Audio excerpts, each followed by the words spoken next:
Welcome in, guys. My name is Tony K. This is Urban Girl Scout Media. We're living the dream as always. And today, well, we are doing our set review of the new Magic the Gathering standard release set, Dungeons & Dragons Adventures in the Forgotten Realms. This is a very special crossover between two of the most iconic strategy-based games in the nerd universe, right? Dungeons & Dragons and Magic the Gathering. This is episode 3. Here today we're going to go through the black cards that we have so far. We've done white and blue, and yeah, now we're on to the black. Remember, if you enjoy the content that I make, or if you don't enjoy it and you want to see me fail, go ahead and smash that subscribe, like, give me a comment, some kind of share, do something. Do your part. Help either increase or hate on this channel. And remember, you can buy original Magic the Gathering artwork from me on my Etsy shop. You can also find a ton of content from me on TikTok, YouTube, Tumblr, and Facebook. Let's get into this set, guys. So like I said, Dungeons & Dragons, crossover, Magic the Gathering. It's the mashup that we didn't know we needed. And we're just going right through, and I'm not really breaking down every single card individually as much as just looking at them, and cards that stick out to me as I go through this set, I'll discuss with you guys. I do want to point out, this is the first time that I've really seen any of these cards. Just a few of the cards that really got attention in pre-release, or in spoiler season, I might have seen the image of, but this is really putting together a lot of my original opinion. So bear with me, because I'm very likely to fuck up along the way. Here we go. Astrorock Ace, the Archlich. So we got a 3 mana cost, 5/5 legendary zombie wizard. When it enters the battlefield, if you haven't completed Tomb of Annihilation, return this card to its owner's hand and venture into the next dungeon. And when it attacks, for each opponent, you create a 2/2 black zombie creature token, unless that player sacrifices a creature. Jesus Christ. Well, unfortunately, it's tied to that Tomb of Annihilation, so that's a pass for me, dog. I got a pass. I think I've said it in every episode, so I'll say it again. Remember, there's going to be a lot of italicized words. They're not necessarily new abilities. It is a little bit of a Magic the Gathering, Dungeons & Dragons flavor, if you will. So just something to keep in mind. Asmodeus, the Archfiend. Here we go. 6 total for 6/6, legendary creature, Devil God. And if you would draw a card, exile the top card of your library face down instead. Has for 3 black, draw 7 cards, excuse me. And then it has for 1, return all cards exiled with this Asmodeus to their owner's hand. And you lose that much life. So, that's interesting. I know Gristlebrand does something a little similar. This is a little more expensive. I don't know. That's interesting. I wish they would have given it like flying or some kind of evasive ability, because right now it's just a 6/6 vanilla creature after you take these abilities out. Just saying. Alright, let's keep moving. So we got our spaghetti monster. I've seen a couple of cards with him, but they're calling it a beholder. Just go through that. So we had the first book that was in white. Looks like we have another book that's in black, and it's the Book of Vile Darkness. Oof. Getting me a sip of a beverage here. So the Book of Vile Darkness costs 3 black to cast. Legendary artifact. At the beginning of your end step, if you lost 2 or more life this turn, create a 2/2 black zombie creature token. And then it has tap, exile Book of Vile Darkness, and artifacts you control named Eye of something and Hand of this. Create a legendary 8/8 indestructible, and it gains, oh Jesus, gains all the triggered abilities of those exiled cards. So we're going to have to go and find some of these here after a bit, but we'll do that later. Here we go. So check for traps. Target opponent reveals their hand. You choose a non-land card from it. Exile that card. If an instant or a card with flash is exiled this way, they lose 1 life. Otherwise, you lose 1 life. Pretty interesting. Got some skeletons. Very nice. Deadly Dispute. Oh. Do not sleep on that.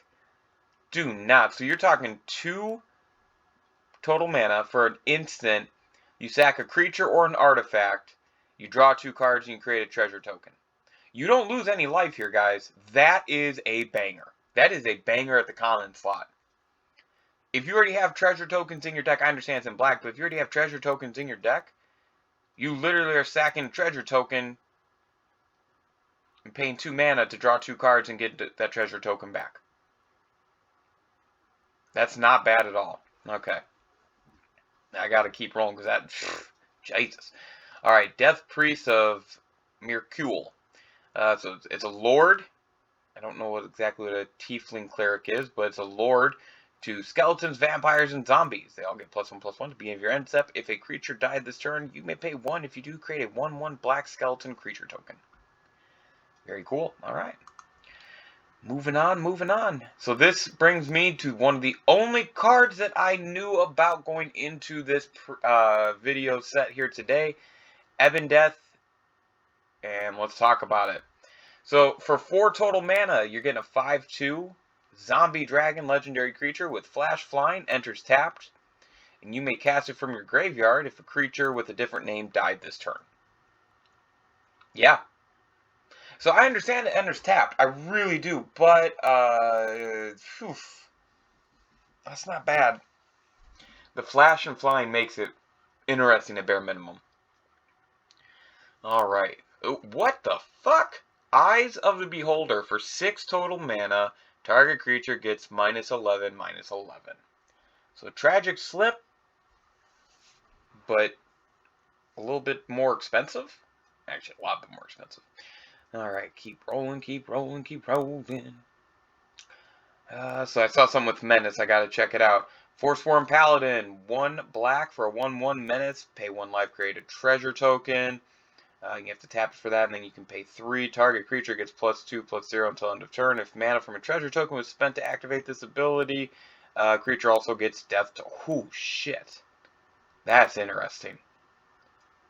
I have that red-black Menace deck that I run on Arena, and that's pretty fun. Alright, moving on. Gelatinous Cube. So, it is a 4 total cast, 4/3 ooze creature. When it enters the battlefield, exile target non-ooze creature an opponent controls until this card leaves the battlefield, and then put target creature card with mana value X exiled with it into its owner's graveyard. What? Why the fuck? Like, I guess if you know you're going to lose this card, maybe? I don't know. That's weird. Not sure about that. Okay. Grim Bounty. Little destroy and create, like that. So we got some dice roll in action. Not bad. And there we go. A lot of rogues, some elves. Love it. Alright. Lodith Spider Queen. So it's our planeswalker. Whenever a creature you control dies, put a loyalty counter on her. Jesus. 5 total mana. Comes in with 4 loyalty counters. For 0, you draw a card and you lose 1 life. -3, create 2 2/1 black spider creature tokens with menace and reach. And then its ultimate is -8. You get an emblem with whenever an opponent is dealt combat damage by 1 or more creatures you control. If that player lost less than 8 life this turn, they lose life equal to the difference. Holy shit. So, if you know of unblockable cards that cost about 1 or 2, or that menace, that is very interesting. Very interesting. Alrighty. Manticore. Power word kill. Okay. Destroy target non-angel, demon, devil, dragon, creature. And that's cool and shitty at the same time, right? That's my opinion. Got some fun ways to neg creatures down. Here we go. Here's our next. Is there a reason these aren't loading? We'll reload the screen. Try that. There we go. Reaper's Talisman. Equip creature gains a death touch when it attacks. So for 1, 2, creature attacks 1 defend player. Ooh, that's interesting. Does seem to be some payoff here to attacking on your, or one creature attacking on its own. So only once each turn. Yep, pass. Alrighty. Rolling, rolling, rolling to Sphere of Annihilation.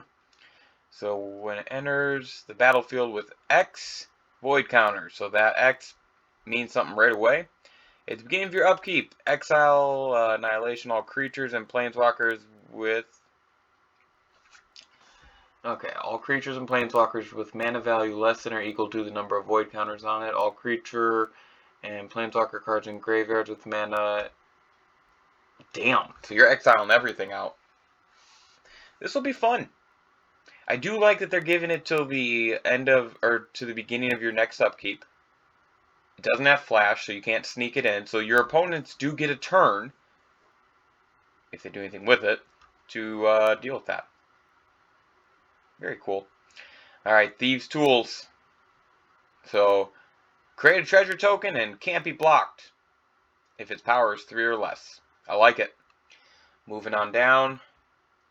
Here we go. Vorpal Sword. So I've heard a lot about this. Equip for 1. We're dropping it in. Equip creature gets +2/+0 and has death touch. Equip cost is 2 black. And it's got this ultimate ability, it looks like. So for 5 colors and 3 black, 8 total until end of turn. Whenever this creature deals combat damage to a player, that player loses the game. Jesus. Okay, well, you got me. You got my excitement on Vorpal Sword. Warlock class, not bad. Westgate Regent, Vampire action. White? Is that how you say it? I don't know. So Zombie Soldier enters tapped. 3/2 power, 2 total. Life Drain, whenever a creature dealt damage by it dies, create a 3/2. Jeez. Okay. And I can live with that all day. And finally, so there's no doesn't look like there's any You Come Upon cards in black. But there's some interesting stuff. So I think overall for black, white looks pretty interesting. Vorpal Sword, very interesting. Sphere of Annihilation, I like that. Seems like it might be pretty awesome. I am intrigued by this Skullport Merchant.